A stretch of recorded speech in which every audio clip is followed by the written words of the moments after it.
What's up, y'all? You're watching Union Minded. I'm your host, Eric, and today we are going to read from the Manifesto of Luigi Mangione, the killer of the CEO, Brian Thompson, who headed up United Healthcare, who was responsible for a 31% denial rate and a company which profited off of the deaths of hundreds of thousands of people.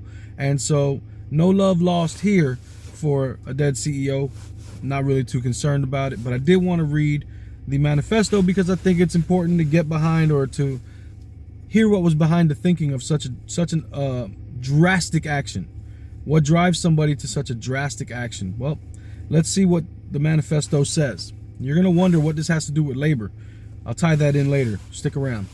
To the feds, I'll keep this short, but because I do respect what you do for our country.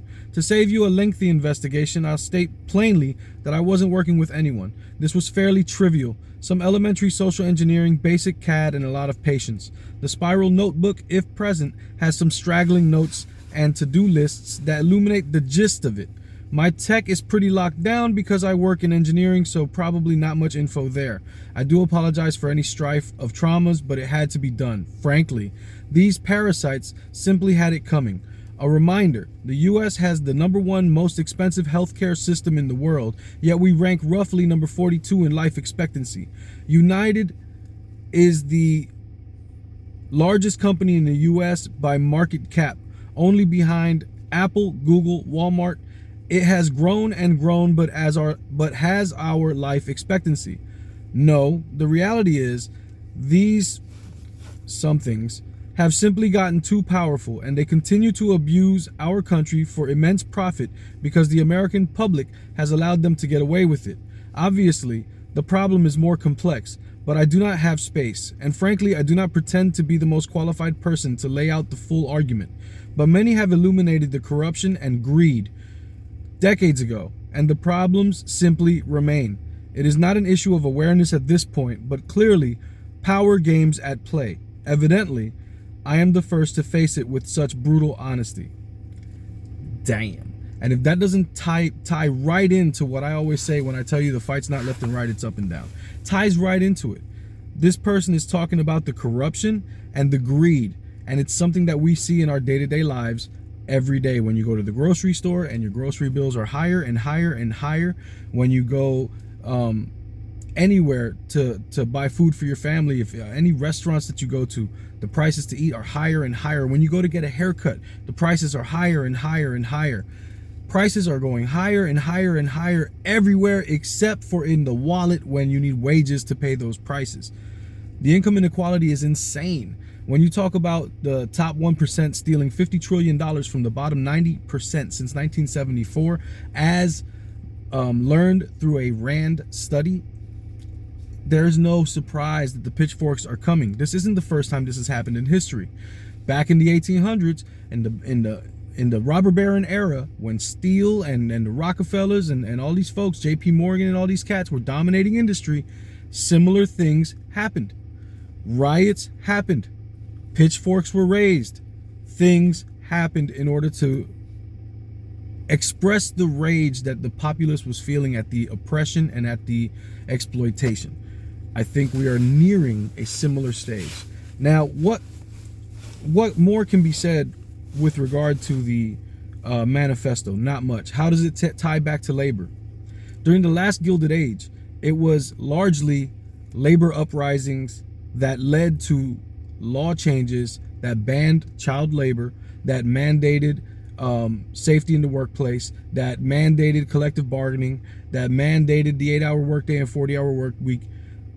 It was labor uprisings that did all of those things.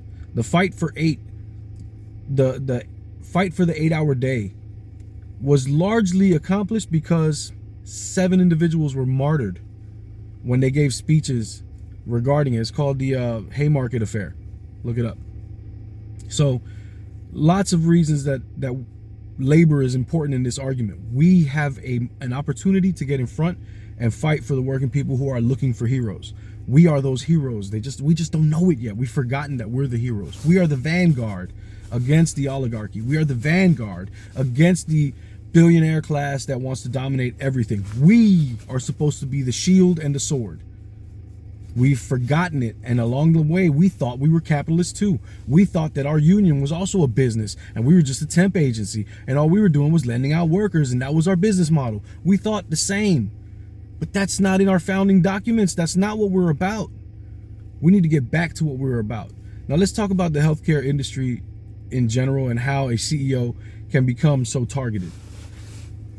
Deny, delay. Everyone knows what those words signify in reference to medical insurance. Doctors and patients agree that our healthcare system is seriously broken.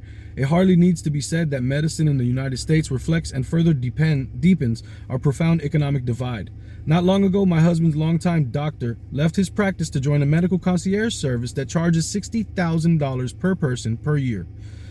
Soon after, I found myself in the waiting room of an upstate New York urgent care center watching patients ask the receptionist if they could pay the $35 copay in $5 monthly installments. The critique of the National Health Services in Canada and in Europe was always that one had to wait months for a medical appointment. But now, in this country, we have discovered that an appointment with a specialist might just take months to arrange, and that all depends on your insurance as to whether or not it's going to be free. Long before Thompson's killing, people had been talking about the loved ones who suffered and died because of an insurer's refusal to pay the cost of a treatment or a long-term care. If the extremity and cruelty of these companies' cost-cutting measures didn't so often strip patients of their life savings and their homes, they might almost seem like a joke. Recently, an insurance company in the Northeast decided, and later, after public outcry, rescinded its decision. They decided to limit the hours of anesthesia for which a surgical patient could get reimbursed. Should the anesthesiologist midway through a long surgery turn off the hose and tell the patient to bite the bullet? Or should the patient be billed thousands of dollars for those last few hours? And before we blame the doctors for these high fees, let's also remember that the anesthesiologists are paying fortunes in malpractice insurance to the companies that are being paid by both doctor and the patient. What's puzzling is why people who have suffered so much because of the current system are so reluctant to try something else. What would be lost if we instituted healthcare for all? Our freedom, our control, our ability to choose? Bad news is that's already gone. The only things that might be diminished would be the annual bonuses and stock options for insurance company executives. And that, in a nutshell, is what's wrong with our healthcare system. That's a segment that I pulled out of an article from The Guardian. Listen, we have problems in this country. And the majority of the problem is economic in nature. Every other issue is given to you and fed to you in order to keep you angry at people that are powerless. And in order to keep you distracted from realizing that the people that really are causing the harm in your life are the people on top.